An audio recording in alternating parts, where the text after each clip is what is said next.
जय हिंद दोस्तों, स्वागत है आप सबका हमारे YouTube चैनल वासु जी सेंटर पे। दोस्तों आज की इस वीडियो में हम बात करने वाले हैं मुख्य रूप से टीजीटी रिजल्ट के बारे में, जिसकी संभावना दोस्तों अभी नहीं दिख रही है। और इसमें अगर मैं एक लाइन में बोलूं तो अभी बहुत समय लगने वाला है टीजीटी रिजल्ट को आने में। आखिर इसके पीछे क्या कारण है, इसके बारे में आज की इस वीडियो में बात करेंगे। साथ ही साथ दोस्तों बात करने वाले हैं पंचायत सचिव नियुक्ति के बारे में। क्या पंचायत सचिव की नियुक्ति दुर्गा पूजा के पहले हो पाएगा या नहीं हो पाएगा। दोस्तों इसमें भी मैं बता दूं कि अब ज़्यादातर संभावना है कि पंचायत सचिव की नियुक्ति जो है वो दुर्गा पूजा के बाद होगा। और ये 15 नवंबर मतलब झारखंड का जो अगला स्थापना दिवस मनाया जाएगा उस दिन नियुक्ति पत्र दिया जाएगा। तो आखिर क्यों मैं इस बात को बोल रहा हूँ, आइए हर एक बिंदु को हम आपको समझाते हैं। और अगर दोस्तों हमारे चैनल पे आप नए हैं तो चैनल को सब्सक्राइब कर लीजिए। साथ ही साथ अगर वीडियो हेल्पफुल लगे तो जितना ज़्यादा से ज़्यादा हो सके शेयर जरूर करें। आइए सबसे पहले हम बात कर लेते हैं झारखंड टीजीटी रिजल्ट के बारे में। दोस्तों जैसा कि आपको पता है कि 17,000 से ज़्यादा ऐसे पद है जिस पे नियुक्ति होनी थी, और इसमें कुछ ऐसे शिक्षकों की नियुक्ति हो चुकी थी और कुछ का बचा हुआ था, है ना।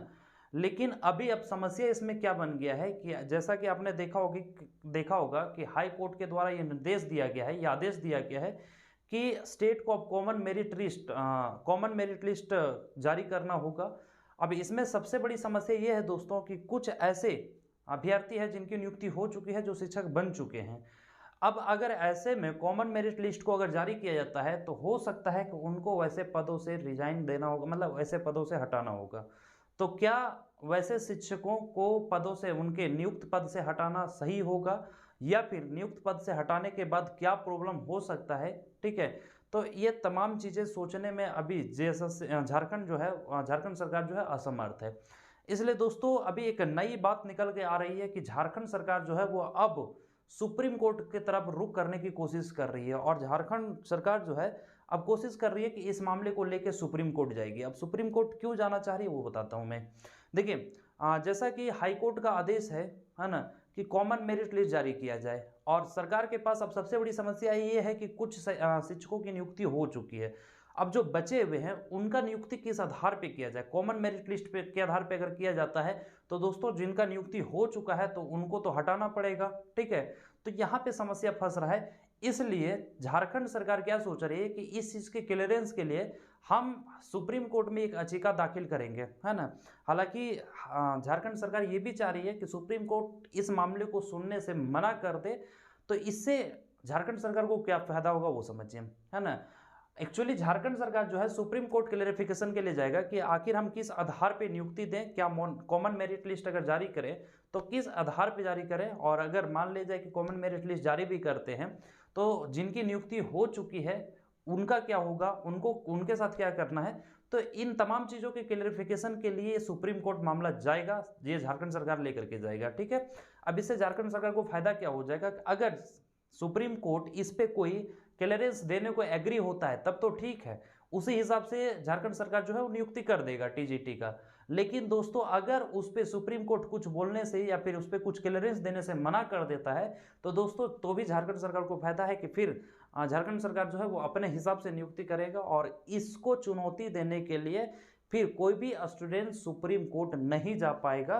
तो कानूनन रूप से भी झारखंड सरकार जो है वो अपने आप को बचाते हुए नजर आ रही है। हालांकि ये किस हद तक सही है, जब ये मामला सुप्रीम कोर्ट पहुंचेगा उसके बाद ही पता चल पाएगा। लेकिन दोस्तों ये बात मैं नहीं कर रहा हूं, क्योंकि ये झारखंड सरकार जो सुप्रीम कोर्ट जाने की तैयारी कर रही है ये बात खुद जेएसएससी अपने मतलब खुद से बता रही है, ठीक है।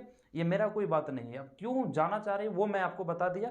उम्मीद करते हैं इस चीज़ को लेकर आप क्लियर हो गए होंगे। तो आप बताइए इतना कुछ होने के बावजूद, मतलब इतना कुछ होने में समय तो लगेगा, इसलिए मैंने आपको एक लाइन में बोला कि टीजीटी का जो रिजल्ट है वो दोस्तों अभी नहीं होगा, इसमें अभी भी विलंब है, अभी भी इसमें देर लगेगा। और कितना देरी होगी ये दोस्तों मैं यहाँ से अभी भी नहीं बता सकता हूँ। आपको क्या लगता है आप कमेंट करके जरूर बताएं। तो उम्मीद करते हैं टीजीटी रिजल्ट के बारे में आप क्लियर हो गए होंगे, ठीक है।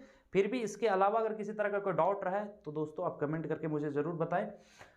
अब आगे हम बात करते हैं पंचायत सचिव नियुक्ति को लेकर। दोस्तों पंचायत सचिव नियुक्ति हमें समस्या ये है, हालांकि ये नियुक्ति होगी इसका 100% तय है कि ये होगा, लेकिन अब समस्या फंसा हुआ था कि क्या दुर्गा पूजा पहले होगा या बाद होगा। तो दोस्तों मैं साफ लैंग्वेज में आपको बता दे रहा हूँ कि अब इसकी नियुक्ति जो है ज़्यादातर संभावना दुर्गा पूजा के बाद होने की संभावना है, और ये 15 नवंबर तक का डेट में जाएगा, मतलब 15 नवंबर तक इसे क्लियर किया जाएगा। कारण क्या है, देखिए सब कुछ क्लियर होने के बाद 229 पे मामला जाकर लटक गया। ठीक है, 229 अधियाचना को वापस लेना होगा झारखंड सरकार के द्वारा। तो इसमें दो ही लोग हैं, मतलब जो इसको वापस ले सकते हैं।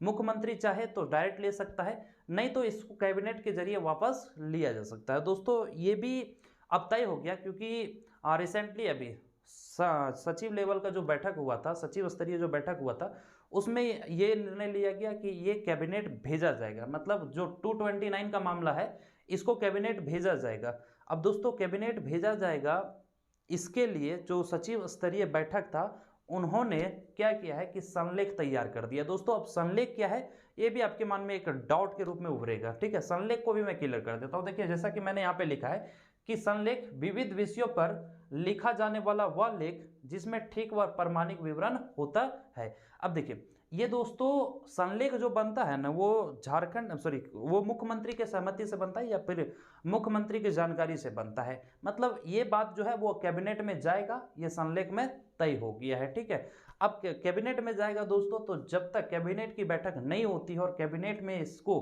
हटा नहीं दिया जाता है तब तक पंचायत सचिव का नियुक्ति नहीं होगा। क्योंकि देखिए 99.9% मतलब नियुक्ति होगी, है ना, इसमें कोई दाग नहीं। हाँ बस ये रुका हुआ है, तो 229 के मामला के कारण रुका हुआ है। 229 ही अब इसमें सबसे बड़ा अड़ंगा बन रहा है।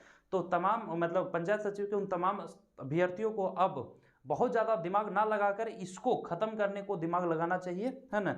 उसके बाद जितना जल्दी ये ख़त्म हो जाएगा दोस्तों उतनी जल्दी नियुक्ति हो जाएगी। तो बस ओवरऑल कहा जा सकता है तो पंचायत सचिव की नियुक्ति जो है वो 229 के मामला को लेकर रुका हुआ है। अब ये खत्म किया जाएगा कैबिनेट के द्वारा, है ना, कैबिनेट में ये बात जाएगा। तो अब हमें इंतजार करना होगा कैबिनेट की बैठक जब होगी, तो कैबिनेट में जब ये बात जाएगा दोस्तों तो वहाँ पे मतलब 100% कि इसे हटा दिया जाएगा, है ना। इसके लिए संलेख भी बनकर तैयार है। अब इन प्रोसेस को होने में समय लगेगा, तो आप देख सकते हैं दोस्तों कि दुर्गा पूजा में बहुत ज़्यादा समय नहीं बचा हुआ है। ठीक है, क्योंकि अगर मान ली जाए कि दुर्गा पूजा के पहले अगर ये अधियाचना को ख़त्म भी कर दिया जाए कैबिनेट के द्वारा, है ना, तो भी तो इसके आगे प्रोसेस बचेगा।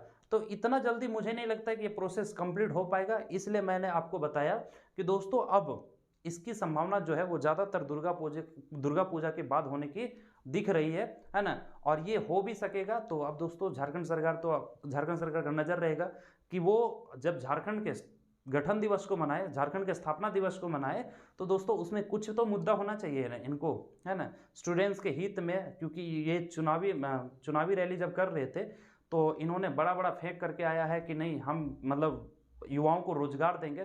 तो दोस्तों वहाँ बोलने के लिए कुछ तो होना चाहिए। तो पंचायत सचिव का मुद्दा को लेकर के वो अपना भाई बोल करके निकल जाएंगे कि हमने पंचायत सचिव के नियुक्ति को मतलब आज हम पंचायत सचिव के अभ्यर्थियों को नियुक्ति पत्र सौंपेंगे, देंगे। ठीक है, तो ये सब पॉलिटिकली भाव से भी आपको सोचना पड़ेगा कि पॉलिटिकल तरीके से भी सरकार जो है वो सोच रही है। ठीक है, तो उम्मीद करते हैं दोनों समझ में आ गया होगा। और यही दो ऐसे चीज़ हैं जिस पे स्टूडेंट जो है वो अपना ज़्यादा नज़र बनाए रखा है। सबसे पहले टीजीटी का रिजल्ट को लेकर और साथ ही साथ पंचायत सचिव का रिजल्ट को लेकर। ठीक है, तो उम्मीद करते हैं आज आप बेहतरीन ढंग से समझ गए होंगे कि टीजीटी का रिजल्ट कब तक आ सकता है और टीजीटी का रिजल्ट में क्यों डिले हो रहा है ना। ये किस प्रोसेस से रिजल्ट को जारी किया जाएगा। दोस्तों देखिए जेएसएससी के पास समस्या यही है ना, झारखंड सरकार के पास समस्या टोटली यही है कि जो नियुक्त किया जा चुका है ना, उसको कैसे हटा देगा। और उसको हटा देगा तो भी मामला कोर्ट जाएगा, है ना। और दोस्तों अगर नहीं हटाता है, नियुक्ति दे देगा तो किस आधार पे दे, तो भी मामला कोर्ट जाएगा। तो सबसे पहले सरकार कोशिश कर रही है कि हम अपना कानूनी दावपेच कर ले, है ना, अपने आप का बचाव कर ले, ताकि कल रह करके सरकार को जवाब देते बने। क्योंकि दोस्तों आपने देखा होगा कि झारखंड का कोई भी ऐसा वैकेंसी नहीं है जो बिना कोर्ट का क्लियर हुआ है ना। तो भाई कोर्ट भी तो नज़र बना के रख रही है, सरकार पे भी तो प्रेशर बनता है। तो पब्लिक देख रही है कि बार बार हर एक मामला जो है कोर्ट जा रहा है। तो ये पॉलिटिकल इशू हो गया। ठीक है, लेकिन आप सिंपल सा इशू समझिए कि इनके साथ प्रॉब्लम ये है कि उनको या तो नियुक्त को हटाना पड़ेगा या फिर कॉमन मेरिट लिस्ट जारी कर किस आधार पे। हालांकि उन्होंने जो है मिनिमम कट ऑफ भी तैयार जरूर किया है, लेकिन इसका अभी कोई मतलब नहीं बनता है इसलिए वो कोशिश कर रहे हैं कि सुप्रीम कोर्ट की तरफ चला जाए। साथ ही साथ पंचायत सचिव 229 के चलते अभी पंचायत सचिव का नियुक्ति लटका हुआ है। जैसे ही ये कैबिनेट से खत्म कर दिया जाता है वैसे ही दोस्तों इसका प्रोसेस जो है और तेजी से होगा। और जैसे ही मतलब कैबिनेट के द्वारा ये यदि याचना वापस ले लिया जाता है उसके बाद 100 नहीं 1000% की बहुत ही कम दिनों में पंचायत सचिव की नियुक्ति हो जाएगी। तो दोनों मामला आपको समझ में आ गया होगा। फिर भी अगर इसके अलावा किसी तरह का कोई डाउट है तो दोस्तों आप हमें कमेंट जरूर करें। और बाकी ये दोनों मामले पे आपको क्या लगता है आप कमेंट करके जरूर बताएं। मिलेंगे इसी तरह के नए अपडेट के साथ, तब तक के लिए जय हिंद दोस्तों।